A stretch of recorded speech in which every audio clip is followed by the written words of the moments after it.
Jewel Institute of Advanced Driving. Drive with confidence.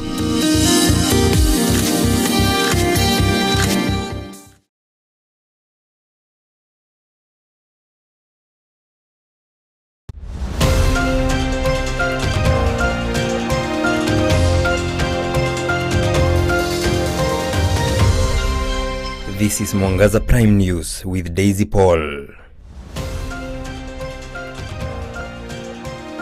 A very good. It's Mwangaza Prime News. My name is Daisy Paul and our sign language interpreter is Vivian Wangeshi, and we welcome you to this bulletin tonight. Now, the government is speeding up completion of projects across the country to ensure faster growth of the nation's economic and better livelihoods. Deputy President Kithure Kindiki said there is no room for delays in delivering the projects, asking contractors to accelerate their completion for the people to benefit from them. He challenged contractors to pull up their socks, saying it is unacceptable to frustrate completion of key projects that are to the realization of the administration's development agenda.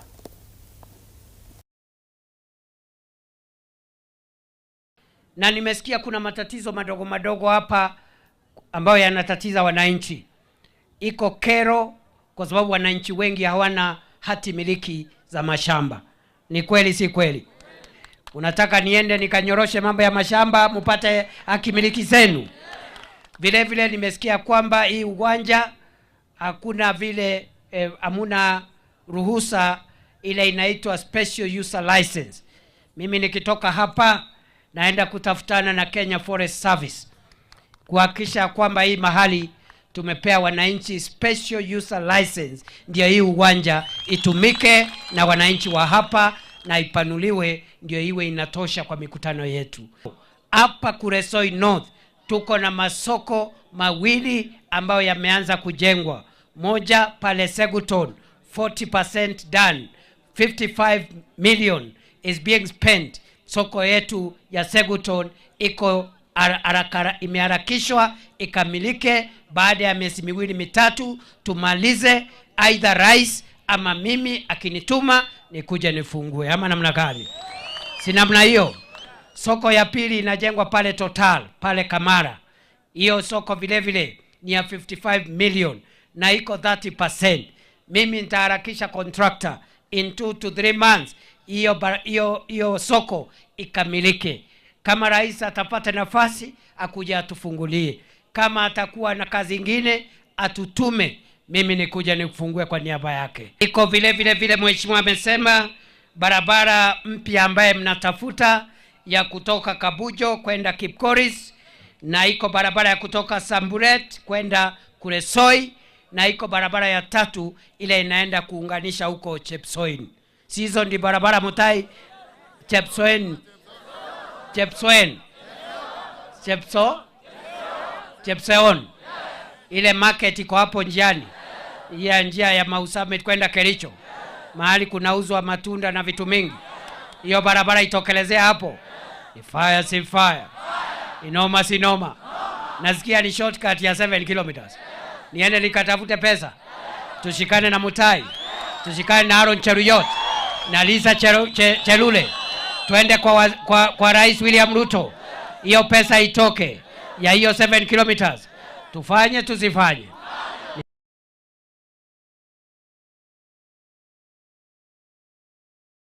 Also, Deputy President Kithure Kindiki, accompanied by a host of other leaders, spearheaded a Boda Boda Empowerment fundraising drive in Siaya County, raising over 13.4 million Kenyan shillings to support local operators.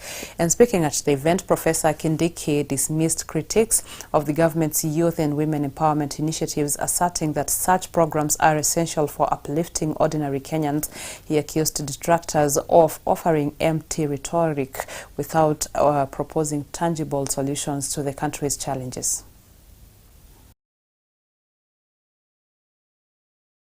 Mheshimiwa Naibu wa Rais, jana tulifanya hesabu kidogo na youth leader na tukaona hiyo nguvu inaweza kutusaidia.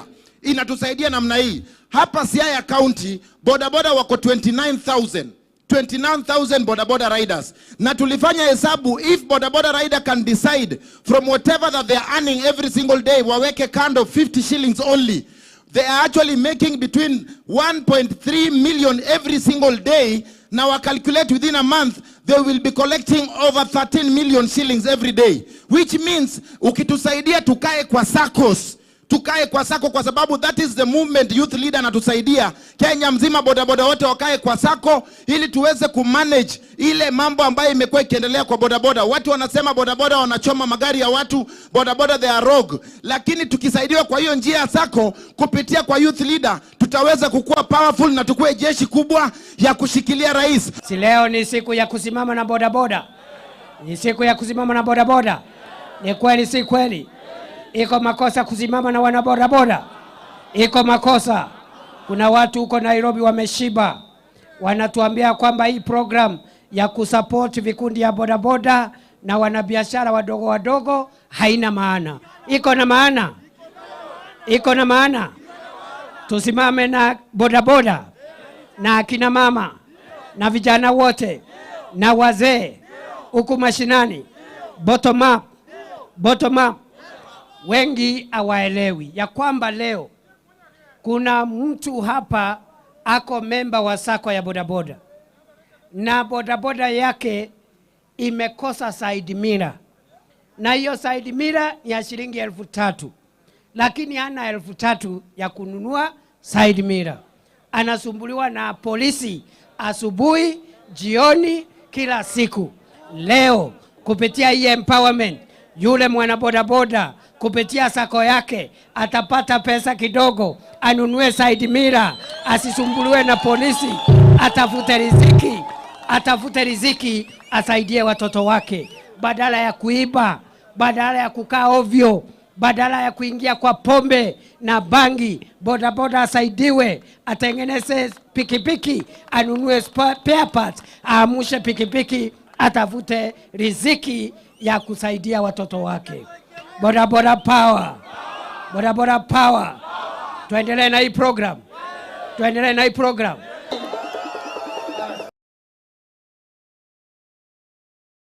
The Ministry of Public Service, Human Capital Development and Special Programs has announced a national-wide crackdown targeting corrupt human resource officers implicated in manipulating government payroll systems, with the operation set to begin this week. Cabinet Secretary Geoffrey Ruko issued a stern warning to civil servants engaged in fraudulent activities, stating that those found culpable will face immediate dismissal and prosecution.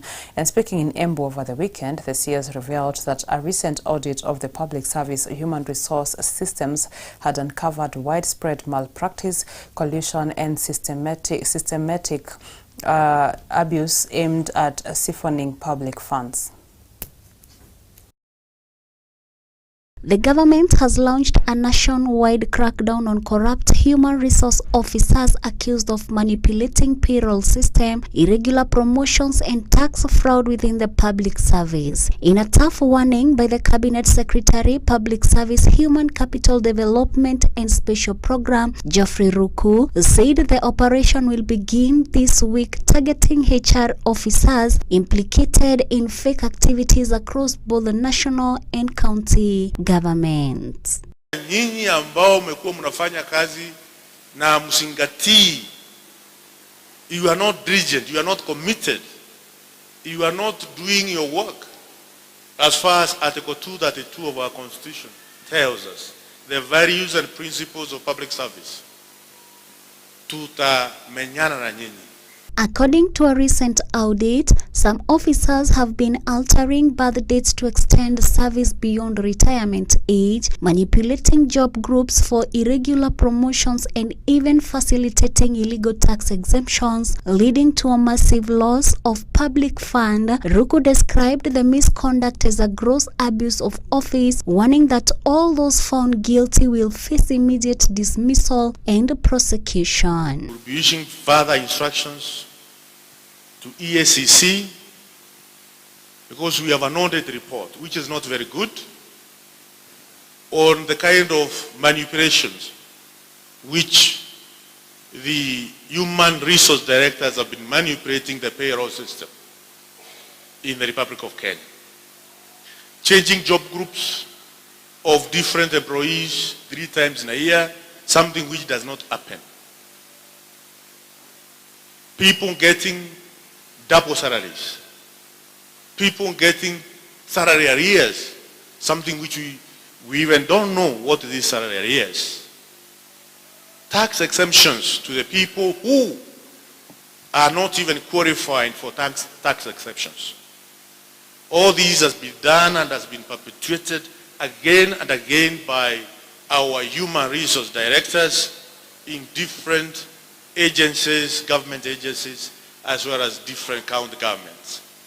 He confirmed that the ministry is working closely with the Ethic and Anti-Corruption Commission and other investigative agencies to restore transparency and fairness in the civil service. The CS reaffirmed that the reforms are part of President William Ruto's anti-corruption agenda aimed at ensuring integrity, accountability, and merit-based public service. We will be working very closely with the EACC to ensure those who have done that kind of crime are taken where they are supposed to be taken. We have a nation to preserve. Reporting for Mwangaza TV Prime News, I'm Evelyn Wangari. And a special team comprising the DCI and Coast Guards has been formed to investigate the deaths of 3 people who drowned at the East Africa Ocean Festival in Mombasa County, with all 3 bodies recovered. According to Mombasa County Governor Abdul Somad Sharif Nasir, speaking after the recovery of the bodies of the youths Caleb Otieno at 21, Stephen Karembo at 23, and Thomas Wanyonyi at 24, the investigations will help determine what happened, as the festival has been postponed and the government has pledged to assist the affected families with burials. Siku kuamkia asubuhi tarehe 13 saa 7 na dakika 9 na saa 7 na dakika 13 miili mingine miwili iliweza kupatikana. Miili ambayo kwamba ilikuwa ni ya Caleb Otieno miaka 21, Stephen Karembo miaka 23 na Thomas Wanyonyi miaka 24, wote ambao walikuwa katika mashindano haya ya boti. Sherehe hii si mara ya kwanza. Sherehe hii mwaka jana we were involved. Mwaka huu nadhani mtaona wale wote ambao kwamba walikuwa wako pale, ambao walikuwa ni sponsors or anything of that nature.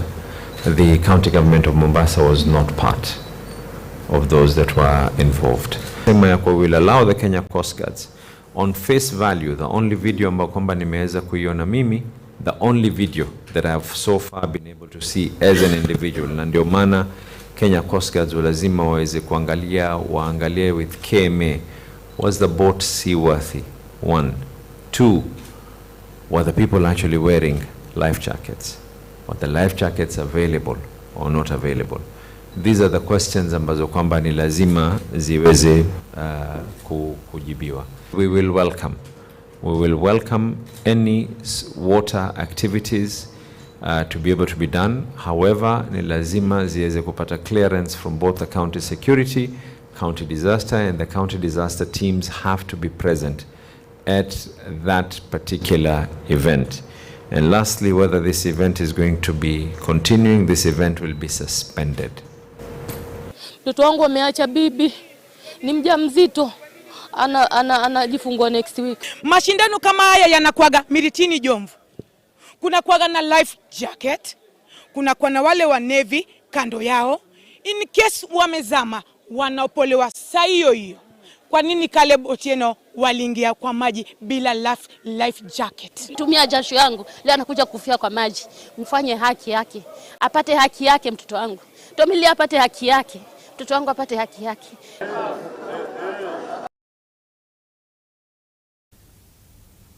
The Energy Week 2025 has kicked off in Kitui County in preparedness of the National Mashujaa Day celebrations themed Transforming Lives Through Sustainable Energy Solutions. The Principal Secretary in State Department of Petroleum, Muhammad Liban, together with his counterpart Alex Kamau, PS State Department of Energy, have launched the exercise of the 25,000 trees planting this week in Kitui County. The two state ministries are emphasizing to raise awareness and to drive actions towards sustainable, clean energy and modern energy access for all Kenyans. We are here at Idokwe Primary School at the launch of this year's Mashujaa Day. And this Mashujaa Day is themed around energy. And so therefore, His Excellency the President did dedicate this week to be an energy week, where we drum up support towards the celebration of the Mashujaa Day celebration. We are now going to commission last mile projects that are spread across the country. The county, this county has about 2.2 billion shillings to connect in excess of 16,463 households with electricity. That's a program that is ongoing, but will be officially flagged off on Wednesday by His Excellency the President. Also, on this week, we are also talking about clean cooking, and we shall be distributing clean cooking decors as well as LPG gas. And you'll be able to see our CAS commission, the TTTC Teacher Training College in Kitui, with LPG gas, so that they can start using gas as opposed to wood fuel. Today we are kickstarting the Energy Week, the celebration for Mashujaa Day on 20th of October next week, which is going to be presided over by His Excellency the President, Ruto. Between now to that day, we'll be having various activities of tree planting in the schools, because you know that this area is a dry area. We don't have enough water, but we are only planting some few trees. About 2,500 will be just only waiting for short rain. So cylinders, we are putting 24,000 cylinders with gas, with the stand, with grills for Kitui County. Already 3,000 are in each constituency. There are 8 constituencies. On 17th, there will be the launch by His Excellency the President, so that our community will be free, from using firewood. Even the few vegetation we have, if it's not used for firewood and whatever, to become drier and drier. So we are converting them to renewable energy. You are lucky Kitui is now the first one in the Ministry of State Department to get 24,000 cylinders. So the State Department, in collaboration with the National Oil Corporation, we have put, the gas, it is going to be commissioned on Wednesday, either by Prime Cabinet Secretary or my own Cabinet Secretary on that day. So that will be free the students, from firewood, which can cause also health problems, at the same time also destroying our work. At the same time, the energy people, they are also reconnecting. Electricity is, within the Kitui Central, Kitui South. My counterpart is already on the ground to commission, that work.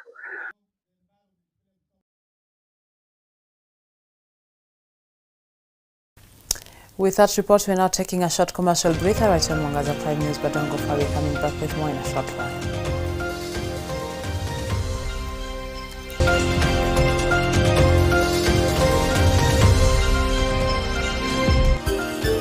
Unatazama Mwangaza TV, tumaini lako.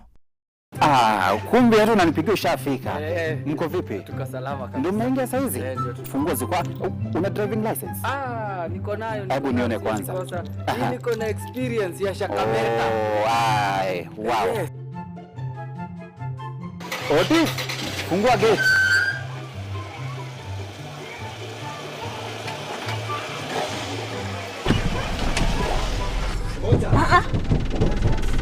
Shuka kwanza. Leta funguo. Kwani nikuulize, ulisoma wapi kuendesha gari? Umeniambia unajua kuendesha gari, aibu angalia vile ambavyo unatarisha maisha ya watumizi wengine wa barabara. Kwani wewe? Na uliniambia unajua kuendesha gari. Wewe na Shakameta mko hivi. Nini imefanyika? Hebu ingia, nataka nikupeleke Jewel Institute of Advanced Driving School. Utende ufanye refresh, kusema kwamba ujikumbushe. Hebu ingia hapo hivyo twende. excellence and quality driving school instructions is what Jewel Driving School offers. It gives you an experience like no other, accredited by NTSA. A driver's safety comes along with careful driving, bearing in mind other road users and pedestrians included. We offer theoretical driving classes, executive classes and refresher courses. We offer training on both manual and auto transmission vehicles, and our training are based on the new NTSA curriculum.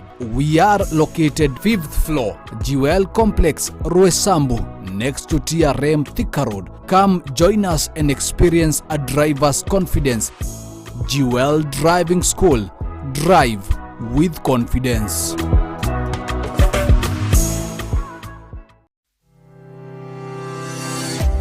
Kemuma Engineering Systems tumetambulika kwa uuzaji wa vyombo na vifaa vya usalama kama vile CCTV, intruder alarm systems, electrical fencing, razor wire, intercom systems, access control systems, automatic gates, general electricals, fire and smoke alarm system, na fire extinguishers, solar panels, batteries, inverters, na charger controllers.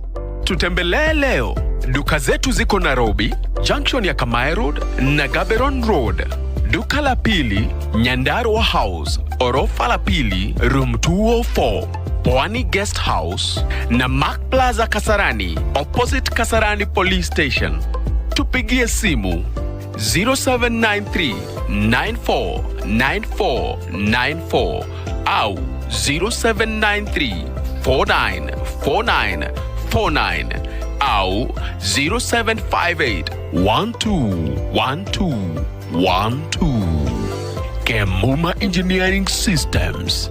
We mind your security. Usipitwe na vipindi uvipendavyo katika runinga ya Mwangaza. Unaweza kutufuata na kuzungumza nasi kupitia mitandao yetu ya kijamii kama vile Facebook, like and share. Ukurasa wetu wa runinga ya Mwangaza. Tufuate kupitia Instagram @MwangazaTV Kenya, Twitter @MwangazaTV, mtandao wa TikTok @MwangazaTV, YouTube kupitia Mwangaza TV Kenya. Mwangaza TV, tumaini lako.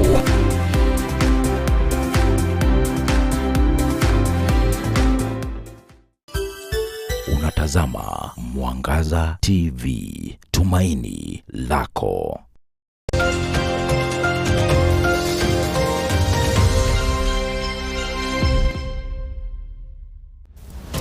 Welcome back. Now, 2 girls have been arrested by DCI officers in Meru County for being in possession of bang worth about 800,000 Kenyan shillings. The girls were traveling as passengers in a Sharks Company vehicle from Nairobi to Meru. Confirming the incident, County Commissioner Jacob Ouma and Meru Police Commander Patrick Lobolia said an investigation has been launched. The leaders have promised to continue to hunt for drug traffickers, noting that Meru County has been hit by a wave of bang smuggling from neighboring countries, and security officials have warned that they are vigilant and will take strict action against anyone found involved in the illegal trade.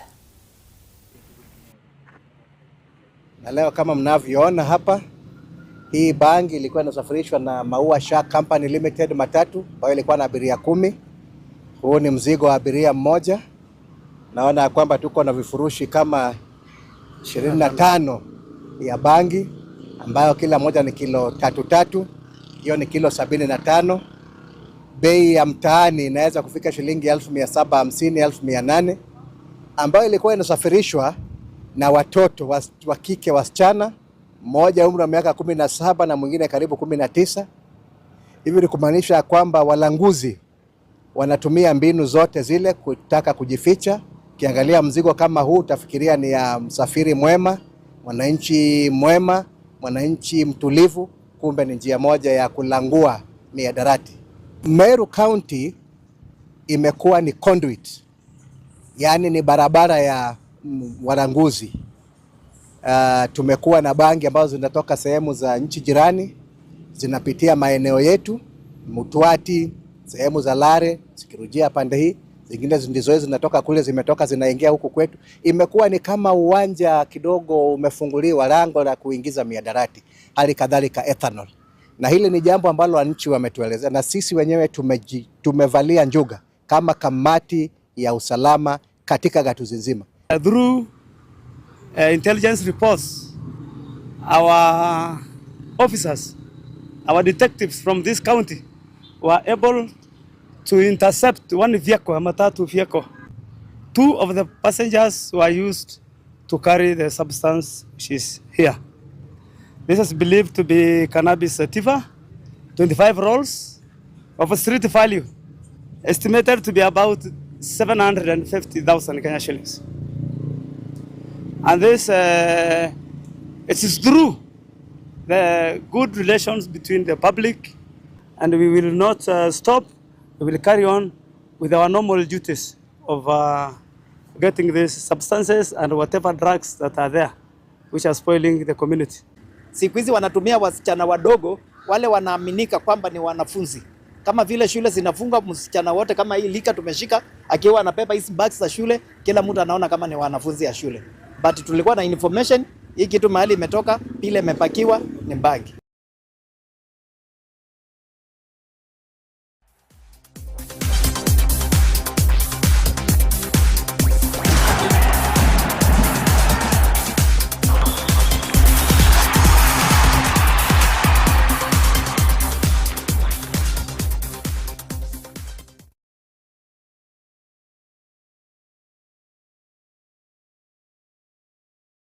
The community, especially the youth, Meru County Governor Isaac Mutuma has launched the Governor's Cup Games, which will be a way to bring the youths and the community together to highlight and fight against early pregnancy, sexual violence and drugs. Speaking at the Mailitatu Stadium Igembe, Meru County, Mutuma said this will be a way to promote talent and connect talented youths with champions. The launch of the Governor Mutuma Super Cup marks the beginning of a new chapter, one where sports is not just a game, but a movement for change, a platform for empowerment, and a bridge to opportunity. Through initiatives like this, Meru is steadily positioning itself as Kenya's next sport house. Sports, as we know, is one of the most powerful tools for social change.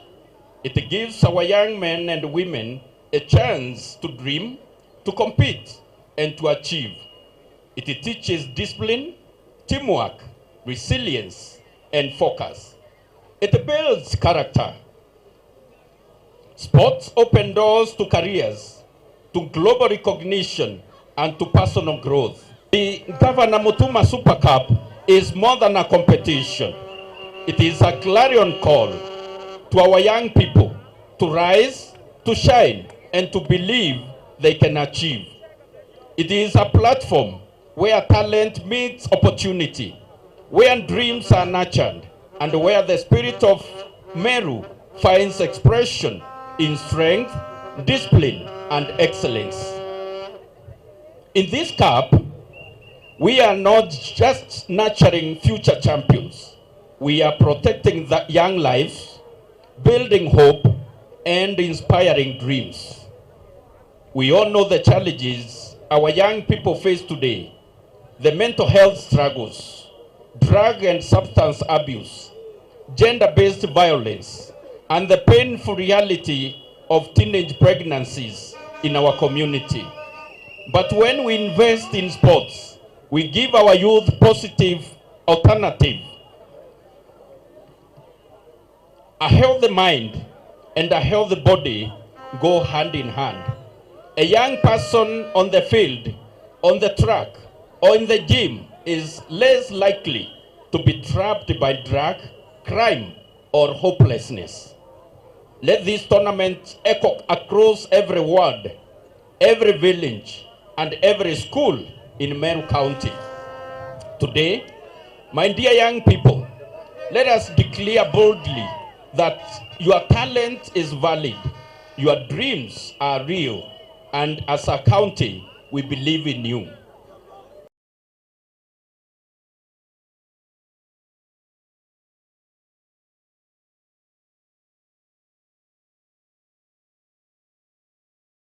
That report from Meru County brings us to the end of this bulletin. Many thanks for staying with us, and thank you to everyone who has made this a success. My name is Daisy Paul, Vivian Ongeshi for sign language interpretation, and on behalf of the entire team, we wish you a good night.